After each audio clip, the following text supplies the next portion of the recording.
Hey everybody, it's Holly from Holly's Pandorium. I wanted to give you guys something a little different today. I hope it's all right.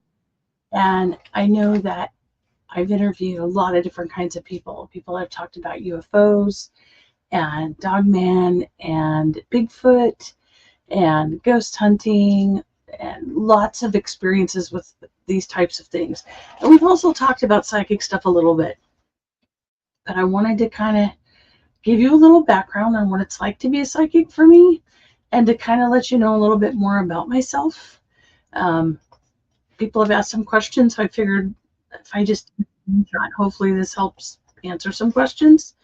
So, why am I doing this? That's an excellent question. Why am I doing the podcast? Is because I want to share paranormal experiences in the open. I very much want people to feel like there's a safe place to talk about whatever they might have seen or felt or heard. I know some psychic experiences and some paranormal experiences or ghost experiences are about just feeling something and being spooked by it, pun intended. And there's sometimes that, a lot of it's visual, but there's a lot of emotion that goes with it and it kind of freaks people out. And I found that if we talk about it a little bit, it's not quite so scary. And it's kind of reassuring to know that a lot of other people have had experiences. It's not just you and you're not weird. You're actually normal if you've heard, seen, or felt something in your lifetime. My experiences started when I was very little. The earliest memory I have was around the age of 5. And I remember seeing scary things in my closet, which a lot of kids do, but mine talked and moved things in my room and did things that really terrified me. And I also saw things during the day. I saw things when I was playing with friends. I would hear things. I would always disregard them as I don't know what that is, but kind of push it out of my mind. And then there were times that I really felt like something was trying to help me. I used to have a visitor that would come and see me, and I think now it was probably one of my grandfathers because it was someone who appeared younger in age, but seemed to really know my family and was very wise. It wasn't all the time, but it was really nice to have that companionship. I have a story that I heard from a friend of the family's that was kind of beautiful and amazing. And this woman shared that she had a visitor from when she was very little up until even her teen years, and found out later that she had a sister that had passed away before she was born that she didn't know it existed. And so, do I think that all things that we see and hear are ghosts? I don't really know. I think sometimes it's residual energy from something that happened. What do I mean by that? So, years ago in the 70s, there were photographs of leaves. And if you Google this, you find it. They would have a leaf, and I'm basically showing it with my fingers for those listening, something of a leaf shape. And the scientists would actually cut the leaves and just leave the fragment of the leaf in place and then take another photograph. And there was almost like a glowing light in the shape of the part of the leaf that had been cut out. That's an energy, a life source, if you will. People say that they can see auras. It's another electricity thing. Our bodies actually generate electricity in our hearts and our minds, literally. You've been zapped. You've walked through a store and had static electricity. You know what that is. We don't think about electricity in our bodies, but it's how our entire bodies work. They generate information to our cells with electricity all the time.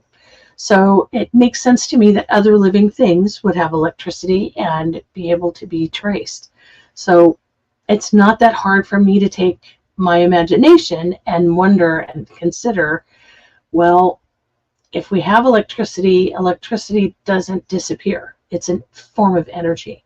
Energy never goes away. It just transforms. It's science. It's not imagination. It's not paranormal. It's very everyday. And there's a lot of information to back that up. So if we have energy and we're doing something and we leave that spot that we're in, who's to say that we didn't leave a part of that energy we had in that moment? So residual energy is someone's leftover feelings kind of hanging out in a spot where someone existed at one time. It sounds a really far-fetched and really kind of silly, but I've encountered it so many times I take it naturally and I don't worry about it. Most of the time, whatever it is will repeat. It's an energy or a phrase or a word or an image of someone, and it'll keep doing the same things over and over again. That's residual energy.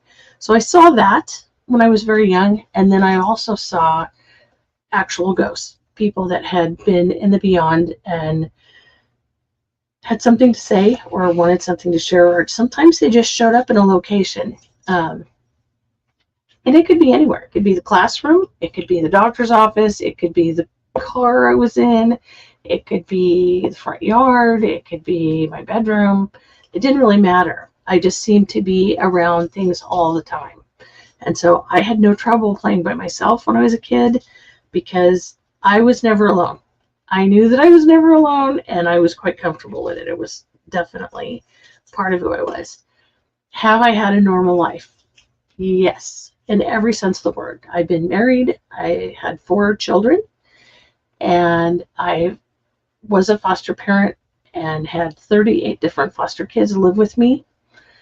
I worked as a civil servant for most of my adult life. I've done a ton of volunteer work in local schools and food banks, and I've owned a couple businesses in my life. I've done a lot of regular everyday stuff. I've had divorce. I've had death in my family. I've had ups and downs just like everybody else. My gifts are not on demand. I can't demand them. They give me whatever I'm able to get. So I can only get only what I get. So if I think about something for someone, let's say someone asked me, can you tell me what's going to happen in my future? This is basically what happens. I focus on the person, and first of all, I protect them and I protect myself. I do a form of prayer, or someone might call it a meditation, and I surround them with a white light and myself. And I ask the universe, the universal knowledge, to only tell me what's going to be helpful for this person and to help me to be a good recipient of information so that I can relay things accurately. And I get whatever comes through. Sometimes it's a picture. Sometimes it's like a movie. Other times it's words. And a lot of times I will get images with things with explanation. So if someone said, I want to know if I should take this particular job, or should I change jobs, or should I stay, and they'll get an image that will have to do with where they work right now. And then I will get a scene that will play out showing me that they're leaving, or I'll get a scene play out that will show me them at a different job and they look happy. I oftentimes will get just a word. Sometimes it'll say no, sometimes yes. Most of the time there's a lot of information that will unfold that I didn't even ask, or that the person didn't even ask. And this is stuff that I get from spirit that has to do with whatever spirit guides want them to know, which is kind of exciting because there are things that come through that nobody was really planning on or thinking about necessarily. And it's always useful and interesting. And sometimes it doesn't make sense right away. But as a dear friend of mine said, people need to know that not all the information you get is not for this second all the time. Sometimes it's 5 years down the road. Sometimes it's 10 years down the road. Whatever it is, it does come through. I also like to let people know and be aware that the world is not a rock. Our lives are basically like a river. They're constantly in motion. And every decision that you make and that people make around you has an impact on the flow of your life, if that makes sense. And so when I read for somebody, it's for that moment. If they make a completely different life change 2 days from there, that's going to change the outcome. But I know that the information is solid. And I think that's why a lot of times a lot of readings are a little more vague and not so microscopically specific, because part of our life experience is learning things and figuring things out. Our spirit guides a lot of times want to steer us, but not make decisions for us. So you have a lot of opportunities, and there's a lot of different turns that can happen in your life. And as you know, if you've ever changed jobs or moved where you live, changed partners, gone to a new event you've never been to before, you open up a whole nother avenue of contacts and experiences that maybe you never even thought you'd have or never wanted to think about. Things just come your way and you're going, wow, this is not what I thought, but wow, this is cool. Life is full of these surprising changes, and that's what's really fun about our reading, is that getting to see things that are coming through for people that I didn't know before. And one of the things I like to do when I do a reading online, and most of the time I do them with photographs, people will send me images of themselves, and I read the image. And what I mean by that is I literally close my eyes, I stare at the image, I say their name over and over, and I focus on them, and then the spirit just gives me this paragraph list of information. Sometimes it has to do with their health, sometimes it has to do with their careers, sometimes it has to do with their family. Sometimes I get warnings to beware of people around them. I had one in the last 2 years that was really rough, because I don't like passing along information that's not pleasant, but 2 different times I had a woman in Africa and one in Montana, and each of them at different times had someone in their life that was really bad mouthing them, and the spirit was concerned about it because it was really detrimental and it was really wrong. It wasn't done, I don't know, it's just the circumstances were really awful. And so I had to relay what I was told, and I couldn't give them a specific name. I could only describe the person that was causing the drama and the destruction. And we all know gossip is part of human life, and people gossip, but sometimes it's done with a malicious intent, and that's different. That's really destructive and awful. And so there are times when I get information like that, and it gives me a stomach ache, to be honest, because that's awful. And so these 2 women were really upset, granted, and uncomfortable, and I know for sure that one of them was able to figure out who it was and deal with it, which is awesome. Most of the time I get to share wonderful news, whether someone's going to have kids or not, how many kids, career changes. Sometimes I got one recently where I have repeats, people that have been coming to me for years, and someone that just wanted a general reading, and most of the time I go in blank. I have no requests. They don't tell me anything. They just they read for me. And I request to do things like that most of the time on purpose. I don't like someone, especially a new person, to tell me anything. I'd rather earn respect and earn trust by getting a cold reading. What I call a cold reading, where I don't know anything about the person. I know their face and their name, that's it. And no, I do not Google people. So it's literally a cold reading. And this, going back to this, so a repeat person had come through, and it's like victory. Like, we got to this amazing finish line, and here's this reward, and here this person had been stumbling for years, and finally I got some really solid information about finances changing and things coming around.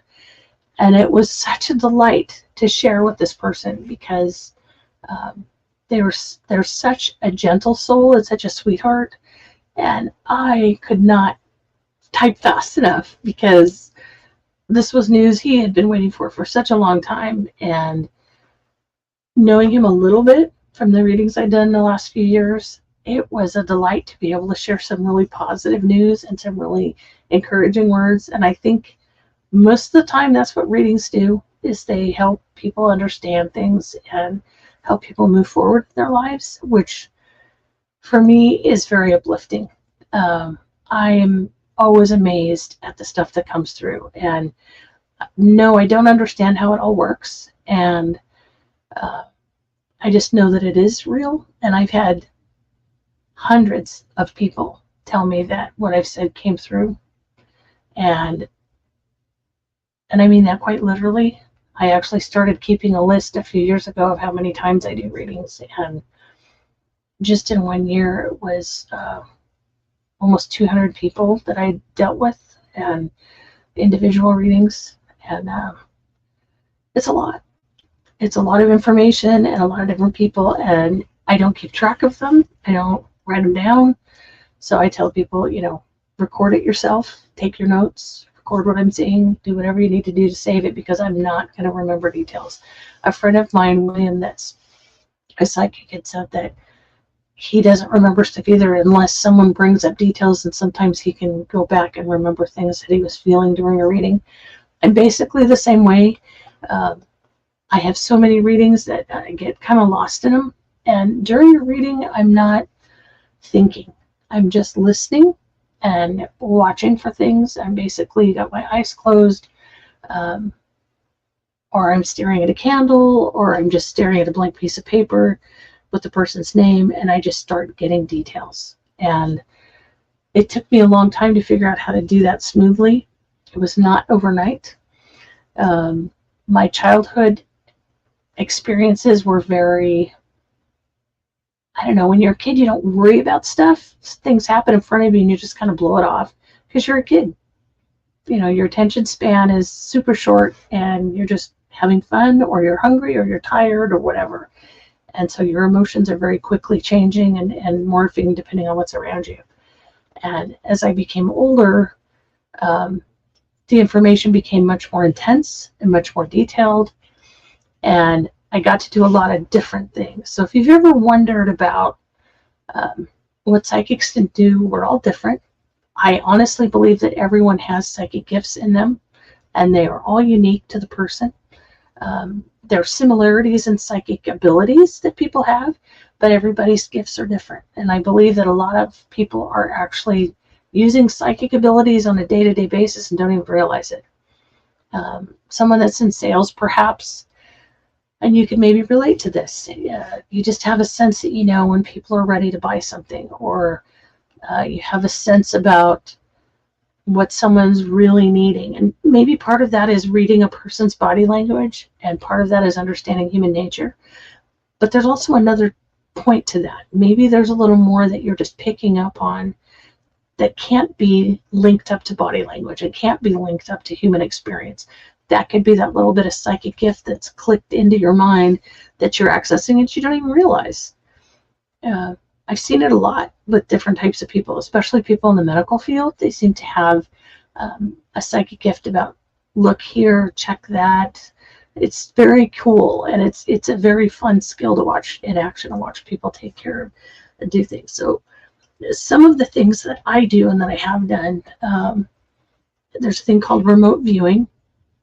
And remote viewing is exactly what it sounds like. You're not in one place that you're focusing on, you're somewhere else, and you pick a spot and literally go in and watch. And I highly, highly recommend going on, I think it's Amazon Prime, and looking up a movie called Third Eye Spies. And it's about government testing in different governments, not just the United States, and how remote viewing was used for literal spying, and used for years. And people literally had jobs. I know I'm saying literally a lot, forgive me. People had jobs that were literally, I did it again, 9 to 5, going in and focusing on locations and getting details. It just seems fascinating to me that I grew up in a time and era when that was going on, and I had no idea. It seems very fantastic and very sci-fi movie-like in the storyline. It doesn't seem like it's something that would be real. Clearly, there's a lot more to psychic gifts and their uses of psychic gifts than we can imagine. So my personal experience with remote viewing has been really fun. When I was 16 years old, I went to what was called metaphysical classes in California. And the way I was taught remote viewing was really simple and basic, not very complicated at all. You would think there would be a lot of things to learn, but it was literally just about opening your mind a little bit. So this class that I was in, we were given a person's name and time of day and city and state that they lived in. And this was back in the 70s. There was not Google. I did not have a cell phone. I did not have access to a computer. I was literally in someone's living room with 7 or 8 other people, maybe 10 people total. And we were all given this name and told 7 o'clock or whatever it was, focus on this person and tell me what they're doing. And so we all were not supposed to speak. And so we wrote down on a piece of paper what we thought was happening. And for me, I immediately felt like something in my mind took off, and it was a little invasive to me at first. And I have to preempt this by saying the person that we were focused on had given permission for this to happen. It's the only reason that I feel like I was okay with doing this, because my immediate response to peeking in someone's life was no, I don't want to do that. And so even at a teenager level, I was feeling like, I'm not sure I want to do this.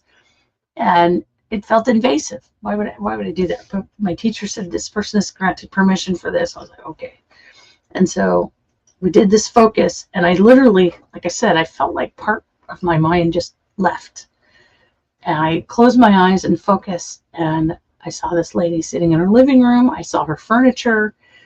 I felt like I was in her house, like just floating. And I didn't feel like I had my body. And I literally just felt like I was there mentally, if that makes sense. Like if you were to remember what your bedroom looked like when you were 10 years old, that kind of feeling, like just remembering a place I'd been. That's the kind of feeling it was. It was like I'm somewhere else. I don't know where I am, but I'm just observing. And so it was like a memory, but not, because I was in someone else's home I was unfamiliar with. So I'm looking around, and I see the chair and the couch and her doing something. I don't remember if it was doing a puzzle or something. It was something very specific. And I saw her moving the puzzle pieces, and I felt like I was just hovering in the room.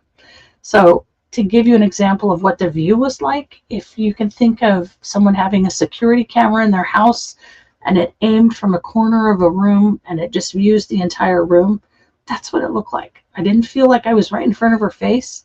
I was at a distance just watching her do what she was doing. It only lasted like 4 or 5 minutes, and then I came back. And the teacher said, okay, we're done. And then I just opened my eyes, and I was back where I started, writing down all these details. And it occurred to me very quickly that, at least in the room that I was in, there was a vast difference in what people picked up on and what people observed. And some people got details about the outside of the house. Other people got details about how she was feeling. Some people got details about she had just had dinner or something like that. It was very unique. Everybody's assessment of what went on was very unique and fun, and it was great to hear what everybody else picked up on.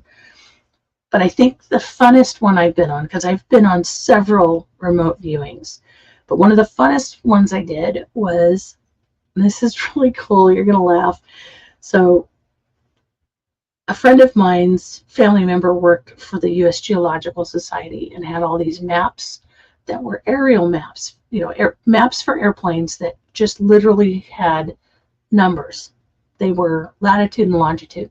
There was no names. There was no topographical information. There was not, if there were mountains, it didn't show. If there were lakes, it didn't show. It was literally just lines in boxes.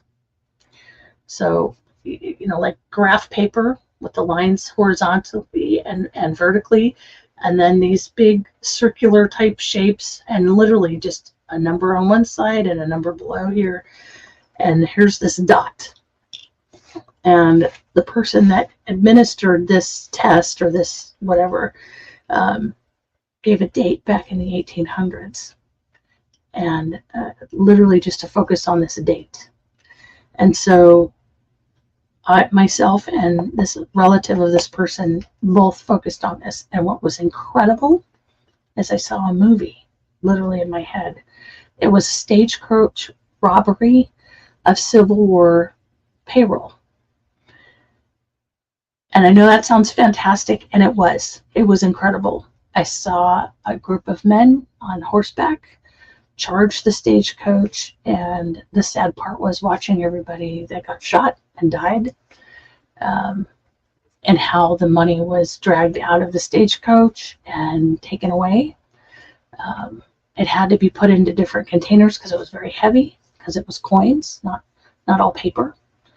Lots of coins and some paper. And I saw the color of their shirts. I saw some had scarves around their necks. I saw their guns. I saw the color of their horses. It was absolutely the most wild experience I had ever had as a psychic up until that point. And I was a teenager at that point and had no idea how much stuff like that was going on in the world. I mean, I had no idea. And it had never even crossed my mind about going backwards in time. Who would want to do that? Teenagers don't think about the past much. I certainly didn't. And the idea of getting to go back and watch something in history was fascinating. And so myself and one other person did this test where we went back in time, used the map, and all we did was literally hold our hands over this dot on the map and focus on the date. And in my mind, I imagined a calendar, and I just watched the calendar go backwards until I got to that month and day and that year. And that was incredible. It's called retrocognition. Is another way of describing what I'm talking about. There's lots of terminology for it. It's basically just going into the past and looking at things. And this has happened for me with people when I've done readings sometimes, just in small snippets, where someone will be focusing on a relative and they're hoping to make a contact with an aunt or uncle or grandparent or parent. And I will get to go backwards in time and see their life. I'll get to see a window into their life. Talk about something that happened, talk about something they felt or experienced. And I love the movies, and it's very much like a movie. It's not scary at all. It's actually fun, and it doesn't last very long. If I do several of these in a row, I get really tired, so I have to be careful. I've learned over the years that there's a part of the brain that works with psychic abilities, and there's been testing for it, and I've mentioned this in a couple of my other episodes. Dr. Amen in California, I was trying to remember his first name, has done several scans of the human brain. He's a psychiatrist or psychologist, and he firmly believed that the human brain has a lot more information in it than what we access to describe and analyze what people are going through mentally. And in his studying of the human brain, he, on a couple of occasions, put these devices, these caps on people's heads that were psychics, and took track of what their brains were doing while they were doing a reading. And I will keep repeating this because people need to hear this, while these psychics were doing their readings, they weren't using any of the front of their brain, which is the part where you use for speech and thought. It's a whole other part of the brain that lights up when we're doing readings, and it's not our regular thoughts.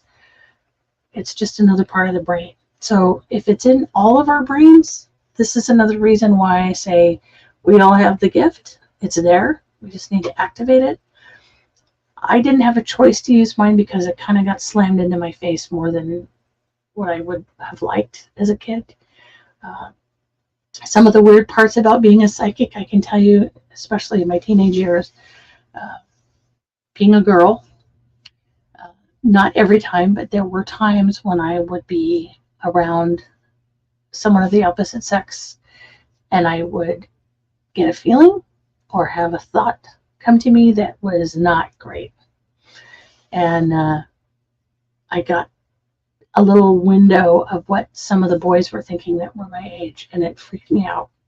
And so I would go home and talk to my mom and talk to my brothers, and they would say, yep, that's what boys think about.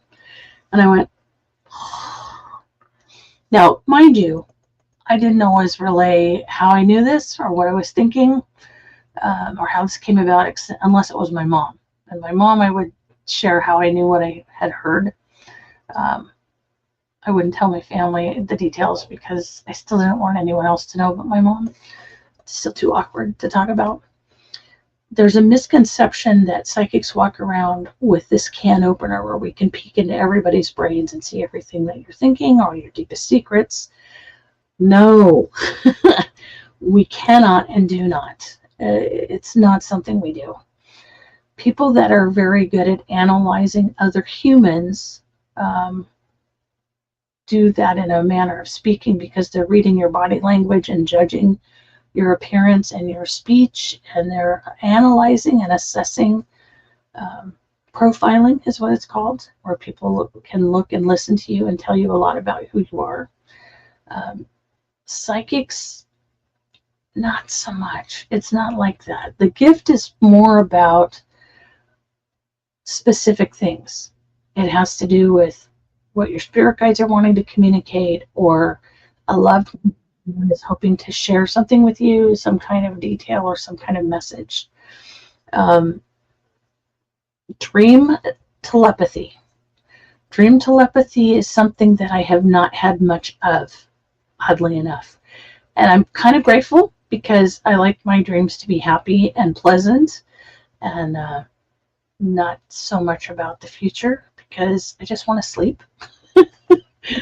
But I know people that get dreams that come true regularly, and it's not something that takes all night to happen. It's done in split seconds, but there's a lot of information that comes through, and it's a lot like a regular reading where people just wake up thinking about something and go, wow, I saw my cousin, I saw my aunt, I saw this person, and this happened. And then it happens later on, and they go, oh my. Doesn't mean that every dream they have is a premonition. No. It just means there's something coming through from the other part of our lives and our brains picking up on it, and it's meant to help us in some way or warn us in some way, hopefully. It's constructive. I have a lady friend that had this incredible telepathy for people's death. And I wouldn't wish this on anyone. She would actually sense when people were going to die. And that was her one gift that she had honed in on somehow. And so in the course of her day, going through her job, people would walk by her, customers or coworkers, and she would see dates of expiration. And she would see images or mini videos of how the person was going to die. Their uncle was going to break his leg, and it would get infected, and he would have to have it amputated, and then he would die from pneumonia later. Stuff like that. Gruesome, sad. She hated it, and I worked with her for a while because she wanted it to stop, because it was absolutely invading her life. She couldn't have a personal life. Her life was walking on eggshells because she was almost afraid to look at other people, to talk to other people, because she was constantly getting information. It was like she had this channel in her brain that was clicked on, and it didn't matter how far in the future it was. She would get dates and times and locations and faces of the people and names. It was very specific. And I thought, no, I don't think I'd want that either, to constantly be hearing about death and, pending doom. No, thank you. So it's hard to live in the now when you're constantly hearing all that. So we worked together to get that straightened out so that's not overwhelming her anymore. Premonitions. Do I get premonitions? Yeah, I do. Very seldom are there anything significant, and no, I never get to know where my keys are if I lose them. And to give you an example, my husband's legally blind, and so he has less than 10% eyesight. And God bless him, he finds the remote when I lose it. He finds my glasses when I lose them. Um, he's much better at locating lost things than I am. I am terrible, and um, I've tried, and I am not able to use my gifts to find things for myself ever. And believe me, I've tried, because boy, wouldn't that be cool to not have to worry about losing things, because you could always find it. It doesn't work like that. I wish it did. It would be fun. Um, Other things to do with psychic abilities. How would you go about learning about psychic abilities? In this day and age, there's a lot of resources. There wasn't when I was growing up. I did read a couple of books. There was an author called Hans Holzer that talked about things. It was a parapsychologist. And there were a few others. And I was at the library. I actually was able to get some information from the library, some from my mom. My mom knew a little bit about psychic things, but not a ton. And I just researched everything I could think of that was paranormal. I researched everything interesting to me. I even researched horoscopes. I didn't delve into tarot too much, but I did research that a little bit. Do I ever use tarot? Yes, I do, actually. As of a few years ago during COVID, I thought maybe I should check it out. And so I found that if someone needs a reading and I'm really tired, sometimes I will use tarot to help focus what energy I have to get information. And so it's kind of like, or some people use crystals or a Ouija board. Tarot cards to me are a tool. Plumbers have a plumber's wrench. Psychics have tarot cards. And there are people that I know that use tarot cards that say, I'm not a psychic. But they're doing psychic type of things. And I think that's beautiful. I think that's really cool. I think that psychics have a place in the world and always will and always have, because there are times in our lives when we just need a little help. We just need a little reassurance. We just need a little information. Life is complicated. Adult life has always been messy and full of information and overwhelming ideas. And there's times when we just need a little bit of help, a little bit of something to steady our feet, to help us move forward, to help us let go of the past, whatever it is, to help settle our thoughts and our minds so that we feel better. I get to do cool stuff all the time, and I do my seances every week. I try to do them every Sunday, and I meet a ton of people that have passed on. And they have the same problems we do. They have unresolved issues. They have ideas and thoughts that didn't get to finish up. And there is something completely magical to me about getting to talk to someone who has no body. They're not working a job anymore. They don't have a family to take care of. So all they have is their thoughts, their regrets, their dreams, and no way to figure out any of it. They're stuck floating around, not knowing what to do. And so that's part of my ghost work that I do. And it's incredibly rewarding. I get to just listen. I had a lady show up last Sunday that didn't want to show her face. She had a scarf over her face. And she said that she had so much shame from her life that she didn't want to be acknowledged. She just wanted to disappear. She had felt so much despair and had been so hard on her own self for things that she had said and done in her life. And this incredibly sweet soul came to help her come into the rest of the afterlife, the veil, as it is called, which is another word for saying heaven, basically. And he was amazing. She hardly said anything, and he said a lot. And so he came in and just extended his hand to her, and they just looked at each other for a while, and then he finally just said, "It's okay," and he called her by name, and she finally let the veil come off her face, and he said, "You've been punishing yourself enough. It's time to move forward and go on." it's time to let it go. And the sense of peace that came off of her and the relief that came off of her, and I thought, whoa, if you had no way to resolve thoughts that you had and you're stuck with them, where do you go? How do you do that? That's part of what mediums do, which is something I am also. And I love that. And if I can do that as a psychic for the living, yay! I will do that forever. I will do that until the day I die. I would love every minute. Getting to be a psychic is something I do with great joy and great thankfulness. And if you've never been to a psychic, give it a try. Are all psychics legitimate and honest and fair? No. Do you like every doctor that you go see? Do you like every hairdresser that you go to? Some things work really well together and some things don't, and you'll know.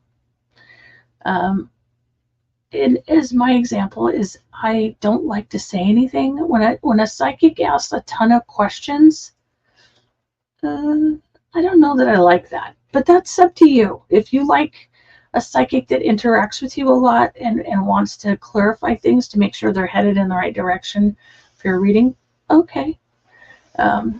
As I said in the beginning, every psychic uses things differently. If you really want to find a good psychic, ask a friend. Go on Yelp, look for reviews, I guess. There's lots of ways to get a reading. Go to a psychic fair and check it out. You don't have to get a reading when you go to a psychic fair. You can just check things out by looking. It's not cheating. It's getting clarification to make sure that you're on your life path. If you can imagine that, whether you believe in the afterlife or not, whether you believe in reincarnation, you're in this one life only once. You're only going to be who you are one time. So wouldn't it be great if there was a purpose to your life and you knew that you were on that path to that purpose? That's what psychics are great for, to help you find your feet. Especially after COVID, especially after big life changes. It's nice to get a little confirmation and affirmations of your choices and the path that you're on. If you've lost people, it is absolutely beautiful to reconnect with them one more time with a medium and get that closure that you need. Say that last goodbye that you didn't get to have. Hear them say that they don't hurt anymore. I have a friend who lost a child not too long ago, and she had a dream that her son came and told her, I have no pain. And that was so edifying to her. It really lifted her up and helped her to feel some genuine relief. Because a lot of us, when we lose a loved one, we hope and wish that they're okay.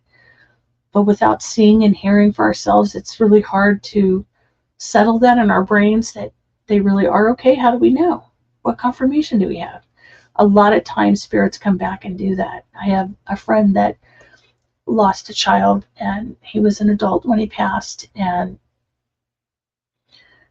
he went through a really hard time with a really big health battle, and she was so exhausted from his care and so exhausted from watching him suffer. And she had never believed in ghosts in her life. And he came back the day of his funeral and woke her up right after she'd just fallen asleep and said, Mom, I'm okay. And she tried to wake her husband up and couldn't. And he said, no, this is just for you. I want you to know I am okay. I feel great. I am okay. And she was commenting on how she hadn't had sleep in like 3 days. She was so beyond tired. And that woke her right up. And she went outside and had a cup of coffee, but it made all the difference in the world to her to actually hear and see him. Now, missing that much sleep, did she hallucinate? Possible. But a lot of things make sense if you think about it, even from a scientific standpoint. Someone that's really tired and grieving, they're almost totally unconscious and asleep, and suddenly they see and hear and feel this ghost touched her foot and woke her up, spoke to her, repeated a phrase, smiled, and did some mannerisms that this person couldn't have done in the state and when they died. The kid was so ill. He was such an ill person. I keep saying kid because he was a kid to her, but he was in his 40s when he passed, and he was so ill. And so seeing him vibrant and moving around normally, that was a relief to her, and that was something that helped her get some peace. And also it cemented in her mind that yes, ghosts are real. And she said, like a lot of people do, and I agree, a lot of times the paranormal is impossible to believe until you have it in your face. It's amazing. We encounter all kinds of things in our lives, and I actually can say that with all the different things that I've experienced, I don't doubt anything anymore. I have to keep an open mind. I have questions, and I don't believe everything I see and hear, but I'm more open to the possibilities, I guess is what I should say. When I was a kid in the California Bay Area, Northern California, I saw flying UFOs a couple of times with my dad. Never up close, never saw an alien up close, but I did see flying spacecraft. And when I was 12 years old, I saw a Bigfoot. I didn't know there was such a thing.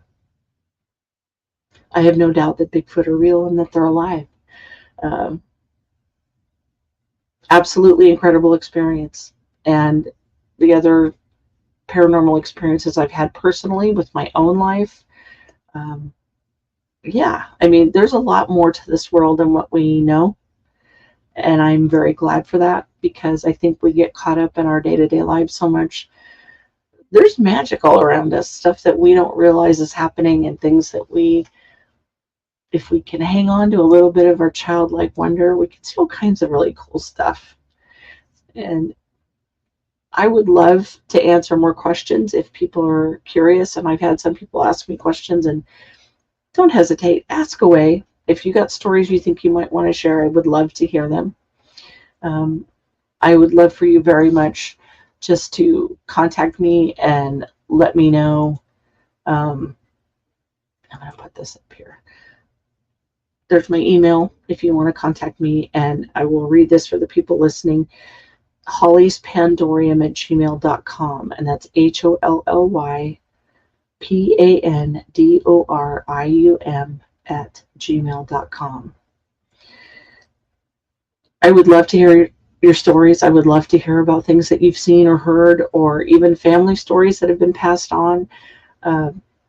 There's a lot for us to know about the afterlife, and there's a lot about all the other paranormal things going on. I just was watching a show about Bigfoot and in New York. This large group of people that goes out to a kind of a campground or park area in northern New York. It's a beautiful area, and they encounter dogmen and Bigfoot all the time.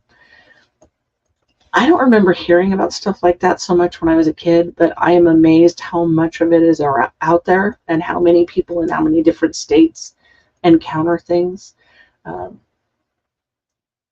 I hope that more people will start talking about the paranormal, and I hope that my sharing today is an encouragement to let you know I'm a regular person.